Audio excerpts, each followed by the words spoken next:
தேவனே, இன்று என்னை உருமாற்றும். ஜூலை மாதம் 2ஆம் தேதி. ஜெபத்தில் போராடுகிறாயா?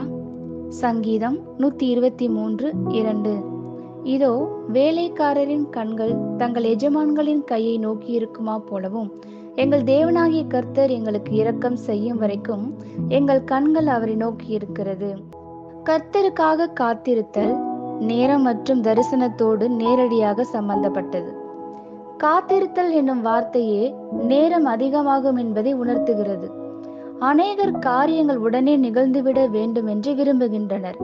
ஆனால் காத்திருத்தல் ஜெபங்களுக்கு பதில் பெறுவதை விட மாறுபட்டது.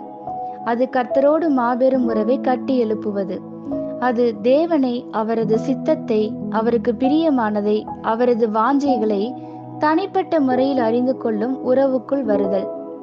வேலைக்காரரின் கண்கள் தங்கள் எஜமான்களின் கையை நோக்கி இருக்குமா போலவும், உங்களது இருதயத்தின் விருப்பங்களை உறுதியாக, நிலையாக அவரிடத்தில் வைக்கும்படியாக அவரை உற்று நோக்குவது.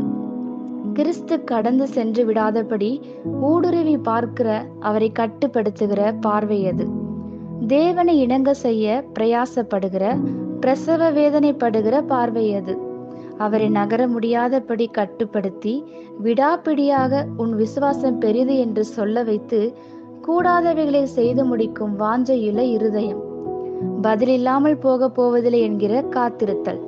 இயேசு அந்த குருடனை தாண்டி சென்ற பின்னர் ஜனங்கள் அவனை தடுத்து நிறுத்தினார்கள்.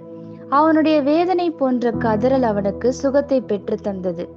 யவ்வுருவின் ஜெபம் தன் குமாரத்தின் சுகத்திற்காக தன் வீட்டை நோக்கி இயேசுவை அசைத்த போது, உதிரப்போக்கு உள்ள அந்த ஸ்திரீயின் வற்புறுத்தும் மேலான விசுவாசம் அவரை தடுத்து நிறுத்தி அவளுக்கு சுகத்தை கட்டளையிட்டது. பதிலை பெறும் வரை அவரை விடாமல் வற்புறுத்துகிற ஜெபத்தின் மனிதனாக நீங்கள் இருக்கிறீர்களா? ஊக்கமாய் கவனத்தோடு ஜெபிப்பதின் மூலம் பதில்களை பிறப்பிக்க உங்களுக்கு ஆவியானவர் தேவை.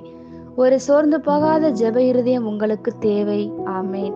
இந்த வார்த்தைகளினால் நீங்கள் ஆசீர்வதிக்கப்பட்டீர்கள் என்று நாங்கள் நம்புகிறோம்.